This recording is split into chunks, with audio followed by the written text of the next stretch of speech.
नमस्कार दोस्तों, स्वागत है आप लोगों का हमारे YouTube के चैनल एग्ज़ाम पैनेशिया में।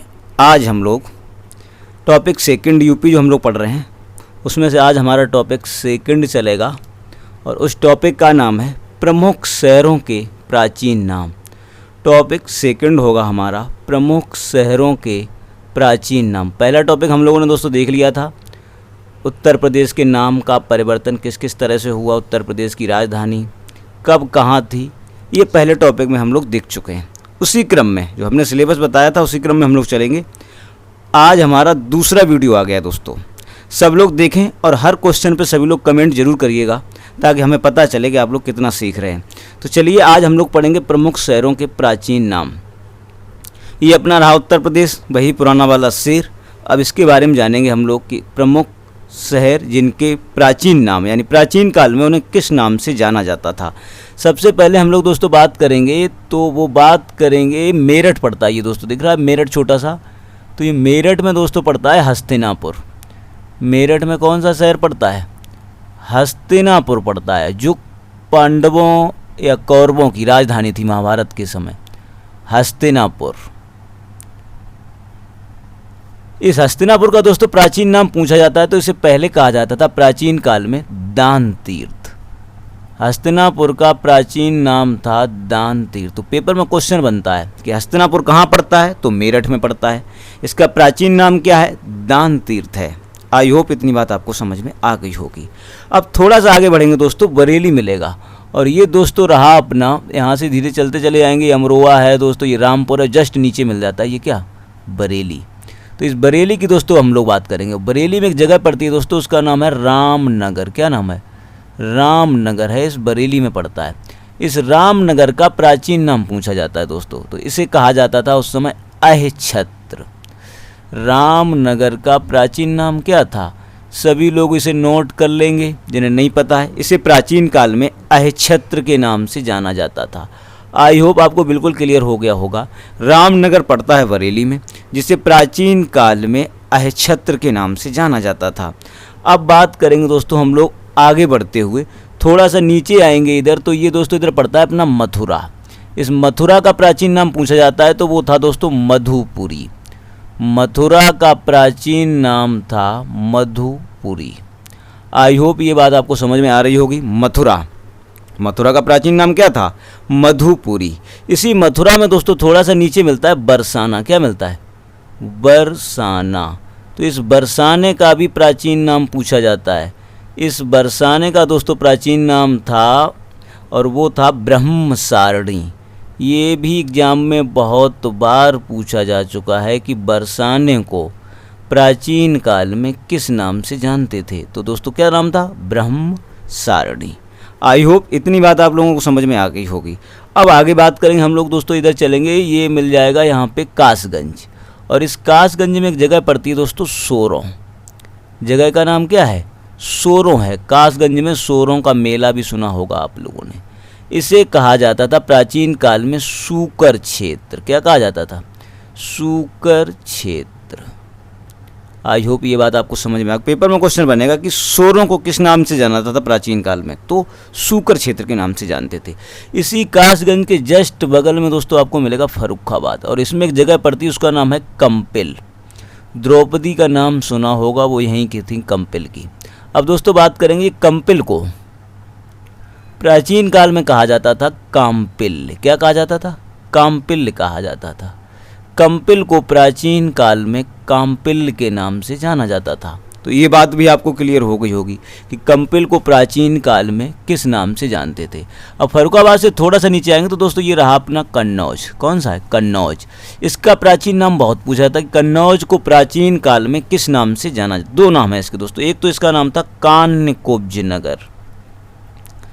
प्राचीन काल में इसे कान्यकुब्ज नगर के नाम से जानते थे, कान्यकुब्ज नगर। दूसरा इसका एक नाम और था दोस्तों, वो था महोदय श्रीनगर। तो कन्नौज को प्राचीन काल में दो नामों से जाना जाता था, महोदय श्रीनगर।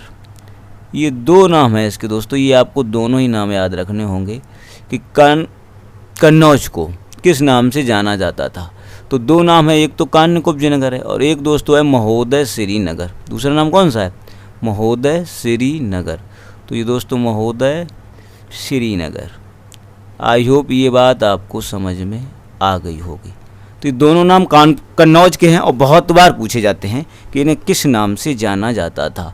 अब दोस्तों थोड़ा सा नीचे बढ़ेंगे तो कानपुर मिलेगा, और कानपुर में एक जगह पड़ती है दोस्तों बिठूर। क्या नाम है उस जगह का? नाम है दोस्तों बिठूर है उस जगह का नाम।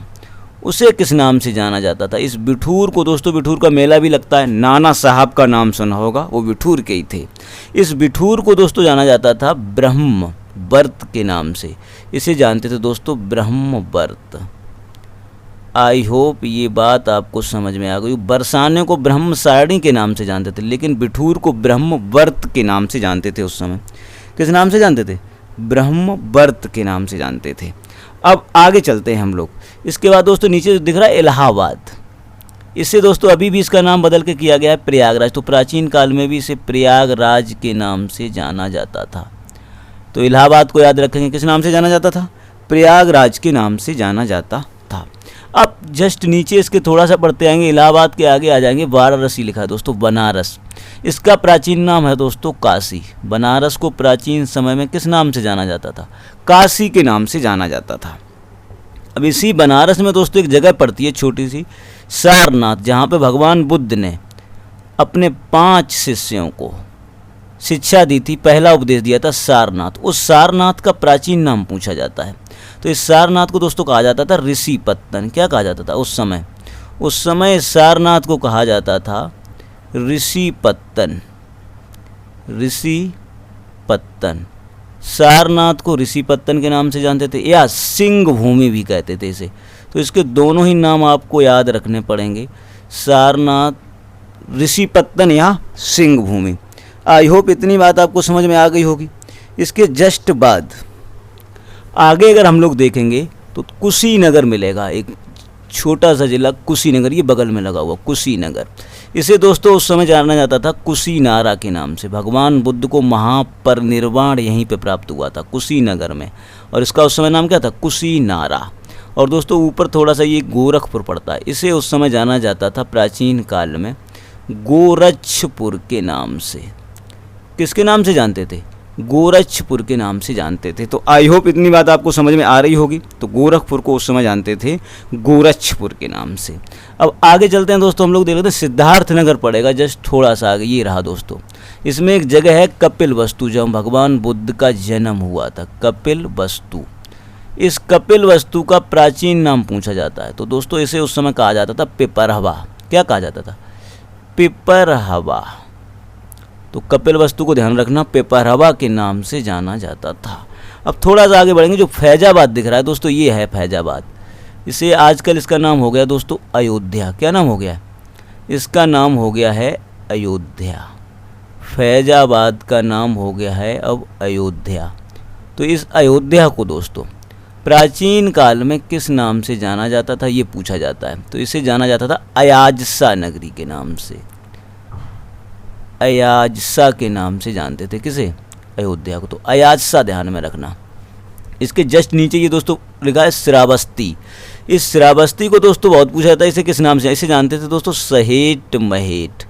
किस नाम से जानते थे? सहेट महेट। तो श्रावस्ती का जब भी पूछा जाए तो इसका नाम बताया जाएगा सहेट महेट। उसके बाद दोस्तों हम लोग बात कर लेते हैं अपने लखनऊ की। और ये लखनऊ दोस्तों, ये श्रावस्ती, ये यहाँ फैजाबाद, नीचे बाराबंकी के ऊपर ये लखनऊ रहा, राजधानी जो है। इसे उस समय जानते थे लखनपुरी के नाम से। किसके नाम से जानते थे? लखनपुरी या लक्ष्मण नगर के नाम से जानते थे किसे? लखनऊ को। तो आई होप इतनी बात आपको समझ में आ गई होगी। जो महत्वपूर्ण प्राचीन काल में नाम थे वो हमने आपको मैप के माध्यम से समझाने की कोशिश की, और आई होप आपको इतनी बात समझ में आ भी गई होगी। अब हम लोग चलेंगे, इसके क्वेश्चंस करेंगे और उसके माध्यम से समझेंगे कि किस शहर को प्राचीन काल में किस नाम से जाना जाता था। पहला ही क्वेश्चन स्क्रीन पर रहा, सभी लोग कमेंट करके जरूर बताएं, दान तीर्थ नगर के नाम से किसे जाना जाता था। पहला ही क्वेश्चन है दोस्तों अपना, दान तीर्थ की बात कर रहा है। तो दान तीर्थ के नाम से किसे जाना जाता था? ऑप्शन ए की अगर दोस्तों बात करें तो ऑप्शन ए में कहा जा रहा है सहारनपुर। ऑप्शन बी की बात करें Hastinapur. Option C Divyapur. Option D Ballia. तो दोस्तों राइट आंसर क्या होगा? दान तीर्थ बोले तो हस्तिनापुर को कहा जाता था। कहाँ हस्तिनापुर पड़ता है ये बात भी ध्यान में रखना, हस्तिनापुर पड़ता है वर्तमान में मेरठ में। आई होप क्वेश्चन आपको बिल्कुल क्लियर हो गया होगा। अब चलते हैं आगे आज के क्वेश्चन नंबर 2 पे। अहिच्छत्र के नाम से जाना जाता था। अहिच्छत्र आप लोगों को बताना है दोस्तों। तो ऑप्शन ए है रामनगर, ऑप्शन बी है रामपुर, ऑप्शन सी है रामनगरिया, ऑप्शन डी है बरसाना। तो राइट आंसर दोस्तों इसका होगा रामनगर। ए इज द राइट आंसर। और ये रामनगर दोस्तों कहाँ पड़ता है? रामनगर बहुत हैं लेकिन ये रामनगर है बरेली वाला। कौन सा है? बरेली वाला है। झुमका गिरा रे बरेली के बाजार में, वही बरेली है दोस्तों, ये बरेली की बर्फी। तो उस बरेली के रामनगर को किस नाम से जाना जाता था? अहिच्छत्र के नाम से जाना जाता था। आगे बात कर लेंगे। प्राचीन काल में मथुरा को किस नाम से जाना जाता था? ऑप्शन ए है दोस्तों Lakhanpuri, option B Brahmavarta, option C Brahmasarni, option D Madhupuri. तो सब लोग जल्दी जल्दी कमेंट कर दीजिए और बता दीजिए राइट आंसर कौन सा होगा। राइट आंसर होगा डी पार्ट। मथुरा को जानते थे मधुपुरी के नाम से। और अगर ब्रह्मसारणी की बात करें तो ये तो बरसाना था। कौन सा था? बरसाने को ब्रह्मसारणी के नाम से जानते थे। ब्रह्मवर्त की बात करें तो ये बिठूर है दोस्तों, कानपुर वाला, बिठूर को कहते थे। लखनपुरी अपना है नवाबों का शहर, आमों का शहर, बागों का शहर लखनऊ। तो ये लखनऊ को जानते थे हम लोग किससे? लखनपुरी के नाम से। और मथुरा था मधुपुरी। नेक्स्ट क्वेश्चन देख लेते हैं। प्राचीन काल में ब्रह्मसारणी की दोस्तों बात कर रहा है। जल्दी से सभी लोग कमेंट करिए ब्रह्मसारणी के नाम से किसे जाना जाता था। ऑप्शन ए लिखा है बटेश्वर, बी लिखा है बिठूर, सी लिखा है बरसाना, डी लिखा है कंपिल। तो ब्रह्मसारणी की अगर बात करेगा दोस्तों राइट आंसर होगा अपना बरसाना। सी इज द राइट आंसर। इसे कहते हैं ब्रह्मसारणी। जबकि ध्यान रखना बिठूर कभी आए ना तो ये ब्रह्मवर्त होता है। क्या होता है? ब्रह्मवर्त होता है। इतना ध्यान रखना, बाकी कोई याद रखने की ज़्यादा ज़रूरत नहीं है। आगे देखते हैं। प्राचीन काल में कंपिल को किस नाम से जाना जाता है? दोस्तों बता दें आपको कंपिल, ये कंपिल जो है ना ये फर्रुखाबाद में पड़ता है। इस कंपिल का प्राचीन काल में नाम क्या था? ऑप्शन ए कह रहा है काम्पिल, ऑप्शन बी कह रहा है कपिल वस्तु, ऑप्शन सी कह रहा है श्रावस्ती, ऑप्शन डी कह रहा है बस्ती। तो इसका राइट आंसर होगा ए पार्ट। इसे काम्पिल के नाम से जाना जाता था। द्रौपदी वहीं की थी। आगे देखते हैं दोस्तों क्वेश्चन नंबर 6। प्राचीन काल में सोरों, सोरों दोस्तों ये कहाँ पड़ता है? हमने अभी बताया था कासगंज में पड़ेगा सोरों। इसे किस नाम से जाना जाता था? ए लिखा है वरहा क्षेत्र, बी लिखा है सूकर क्षेत्र, सी लिखा है अयाजसा, डी लिखा है महोदय श्रीनगर। तो दोस्तों बात अगर सोरों की करेंगे तो इसे जाना जाता था सूकर क्षेत्र के नाम से। कासगंज में पड़ता है सोरों। वरहा क्षेत्र की बात करें तो ये दोस्तों इसे जाना जाता है एटा को। एटा को कहा जाता है वरहा क्षेत्र।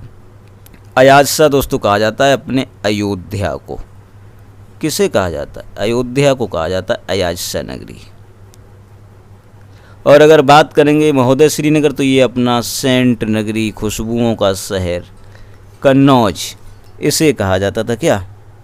खुशबुओं का शहर या इत्र नगरी या सेंट नगरी। अब आगे बात कर लेते हैं क्वेश्चन नंबर 6 की। कान्यकुब्ज नगर के नाम से जाना जाता है। ऑप्शन ए लिखा है फर्रुखाबाद, ऑप्शन बी लिखा है कन्नौज, ऑप्शन सी एटा, ऑप्शन डी कासगंज। तो कान्यकुब्ज नगर की बात है या महोदय श्रीनगर की? कन्नौज को कहा जाता है। किसे कहा जाता है? कन्नौज को। कान्यकुब्ज नगर या महोदय श्रीनगर। नेक्स्ट क्वेश्चन दोस्तों। प्राचीन काल में ब्रह्मवर्त के नाम से जाना जाता था। आई होप आप सब लोग ये बात जानते होंगे। जल्दी से कमेंट करके बता दीजिए। ऑप्शन ए लिखा है बटेश्वर, ये दोस्तों बटेश्वर पड़ता है आगरा के पास। बी लिखा है जलेश्वर, ये दोस्तों एटा में पड़ता है। बिठूर ये कानपुर में पड़ता है। और खुद कानपुर। तो जल्दी से बता दीजिए राइट आंसर कौन सा होगा। इसका राइट आंसर होगा सी पार्ट। बिठूर का मेला लगता है। नाना साहब का नाम सुना होगा, अंतिम मराठा थे, बिठूर में थे वो दोस्तों। तो बिठूर का मेला भी लगता है। तो बिठूर को ब्रह्मवर्त के नाम से जानते थे उस समय। प्राचीन काल में लखनऊ को किस नाम से जाना जाता था? बहुत अच्छा क्वेश्चन है, कमेंट करिए जल्दी से। ए लिखा है नवाबों का शहर, बी लिखा है आमों का शहर, सी लिखा है बागों का शहर, डी लिखा है लखनपुरी। तो राइट आंसर आप लोग जल्दी से बता दीजिए। इसका राइट आंसर होगा डी पार्ट। इसे कहते थे लखनपुरी। हालांकि ये सारे नाम लखनऊ के हैं जो अभी लिखा है यहाँ पे। ऑप्शन ए लिखा है नवाबों का शहर, ऑप्शन बी लिखा है बागों का शहर, लेकिन ये उपनाम है, अभी भी हैं ये। लेकिन वो प्राचीन नाम की बात कर रहे हैं तो प्राचीन नाम तो दोस्तों यही होगा डी पार्ट, जिसे क्या कहते थे? लखनपुरी कहते थे प्राचीन काल में। ये सारे तो इसके लखनऊ के क्या हैं? उपनाम है। तो ये ध्यान रखना होगा, ये सब लखनऊ के नाम उप हैं, यानी अभी भी इन्हें इस नाम से पुकारा जाता है। प्राचीन काल में अयाजसा नाम से जाना जाता था, अयाजसा के नाम से जाना जाता था, ये आपको बताना है। कानपुर, लखनऊ, अयोध्या, बनारस। तो अयाजसा के नाम की जब भी बात आएगी दोस्तों कौन होगा अपना? अयोध्या होगा। श्री राम जी का जन्म स्थान अयोध्या, इसे क्या कहते थे? अयाजसा नगरी कहते थे। आगे बात करेंगे क्वेश्चन नंबर 10।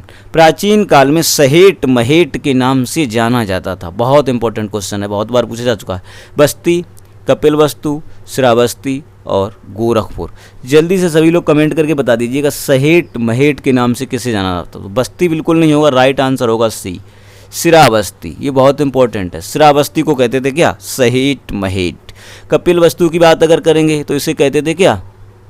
कपिलवस्तु को कहते थे पिपरहवा। कपिलवस्तु को क्या कहते थे? पिपरहवा कहा जाता था दोस्तों। कपिलवस्तु को कहते थे उस समय पिपरहवा। अब बात कर लेंगे हम लोग आगे नेक्स्ट क्वेश्चन की, और अगला क्वेश्चन हमारा होगा क्वेश्चन नंबर 11। क्वेश्चन नंबर 11 होगा प्राचीन काल में कपिलवस्तु को जाना जाता था। तो कपिलवस्तु को आपको बताना है। ऑप्शन ए लिखा है दोस्तों सिद्धार्थ नगर, ऑप्शन बी लिखा है श्रावस्ती, ऑप्शन सी लिखा है पिपरहवा, ऑप्शन डी लिखा है कंपिल। तो इसका दोस्तों राइट आंसर होगा कपिलवस्तु की अगर बात करेंगे तो सी इज द राइट आंसर। इसे पिपरहवा के नाम से जानते थे। किसके नाम से जानते थे? पिपरहवा के नाम से जानते थे। हालांकि ये पड़ता कहाँ है? ये पड़ता है सिद्धार्थनगर जिले के अंदर, लेकिन इसको कहते किस नाम से थे? पिपरहवा। तो कपिलवस्तु की जब भी बात आएगी उसे कहते थे प्राचीन काल में पिपरहवा। तो सी इज द राइट आंसर, जो कि सिद्धार्थनगर जिले में पड़ता है। आगे चलते हैं, बात करते हैं आगे क्वेश्चन नंबर 12 की। प्राचीन काल में गोरखपुर को जाना जाता था नाथ नगरी, गीता प्रेस नगरी, गोरखपुर या विश्व रतन। तो दोस्तों इसके सारे आंसर गलत हैं। यहाँ पे दोस्तों गोरखपुर तो अभी भी कहते हैं, इसे उस समय कहते थे गोरक्षपुर। हालांकि इसमें 4 ऑप्शन है, उसमें से एक भी सही नहीं है। इसे क्या कहा जाता प्राचीन काल में? गोरक्षपुर कहा जाता था। तो इस आधार पर इसका राइट आंसर सी हो जाएगा, लेकिन यहाँ पे गोरक्षपुर होगा, गोरखपुर नहीं होगा। ठीक है, तो दोस्तों इसको प्राचीन काल में क्या कहते थे? गोरक्षपुर कहते थे। आई होप इतनी बात समझ में आ गई। बाकी की नाथ नगरी या गीता प्रेस नगरी ये आज भी कहा जाता है। ये तो उपनाम है, इसके क्या है? उपनाम है। इसे आज भी नाथ नगरी के नाम से जानते हैं। कुशीनगर का प्राचीन नाम है। ऑप्शन ए लिखा है कौशाम्बी, ऑप्शन बी है Padrauna, option C Kashi, option D Kushinara. तो कुशीनगर को दोस्तों महात्मा बुद्ध के महापरिनिर्वाण नगरी के नाम से भी जानते हैं, लेकिन इसे प्राचीन काल में से कहते थे कुशीनारा। क्या कहते थे? कुशीनारा कहते थे। ये बात आपको ध्यान में रखनी होगी। अब आगे बात करते हैं question number next. Question number next है इलाहाबाद का प्राचीन नाम था। इलाहाबाद के बारे में दोस्तों बताना है। ऑप्शन ए लिखा है कुंभ नगरी, ऑप्शन बी लिखा है प्रयागराज, और ऑप्शन सी लिखा है नैनी, और डी लिखा है फूलपुर। तो दोस्तों इसे आज भी इसका नाम यही हो गया है, जो प्राचीन काल में था वो था प्रयागराज। बाकी के कुंभ नगरी से आज भी कहते हैं। नैनी इसमें एक छोटा सा स्थान पड़ता है, फूलपुर भी इसमें एक स्थान है। तो ये दोनों इसके स्थान है, लेकिन राइट आंसर कौन सा होगा? बी पार्ट होगा। इसका तो प्राचीन नाम पूछा जाएगा तो हमेशा क्या बताएंगे? प्रयागराज बताएंगे। नेक्स्ट क्वेश्चन देखते हैं। बनारस का प्राचीन नाम है। ऑप्शन ए लिखा है धार्मिक नगरी, ऑप्शन बी लिखा है काशी, ऑप्शन सी लिखा है वाराणसी, ऑप्शन डी लिखा है घाटों की नगरी। तो राइट आंसर होगा दोस्तों बी पार्ट, काशी। काशी इसका प्राचीन नाम है। किसका? बनारस का। बाकी के धार्मिक नगरी हो, चाहे वाराणसी हो या घाटों की नगरी, ये तो इसके उपनाम है, आज भी है। ये इसके उपनाम है जिनको आज भी बोला जाता है, लेकिन प्राचीन काल में अगर पूछा जाएगा तो राइट आंसर कौन सा होगा? बी पार्ट होगा, और वो होगा काशी। Next question. प्राचीन काल में ऋषि पत्तन के नाम से जाना जाता था। ऋषि पत्तन दोस्तों बहुत बार पेपरों में आ चुका है। कुशीनगर, सारनाथ, कौशाम्बी, अयोध्या। तो राइट आंसर कौन सा होगा? प्राचीन काल में ऋषि पत्तन की अगर बात करेंगे तो ये बनारस में पड़ता है, लेकिन सारनाथ है, जहाँ पर भगवान बुद्ध ने अपना पहला उपदेश दिया था, सारनाथ में। इसे कहा जाता था ऋषि पत्तन, या दोस्तों इसी को सिंह भूमि और कहते हैं। क्या कहते हैं? सिंह भूमि। तो सिंह भूमि आ जाए या ऋषि पत्तन आ जाए, एक ही बात है। इस सारनाथ को कहा जाता है। आगे दोस्तों क्वेश्चन आज के समाप्त हो गए। इतने क्वेश्चन थे। तो आज हम लोगों ने दोस्तों क्या पढ़ा? शहरों के उपनाम, प्रमुख शहरों के उपनाम। आई होप इतनी बात आपको समझ में आई होगी। तो दोस्तों आज हम लोगों ने शहरों के उपनाम पढ़ लिए। इसी तरह कंटिन्यू करेंगे, नेक्स्ट टॉपिक फिर लेकर के आएंगे। इसी तरह मेरे साथ बने रहिए, और अगर मेरा वीडियो पसंद आए तो चैनल को सब्सक्राइब करके अपने दोस्तों में शेयर कर दीजिएगा, और हाँ, कमेंट करना ना भूलिएगा। तो दोस्तों चलिए अब यहीं पर समाप्त करते हैं video. Thank you so much.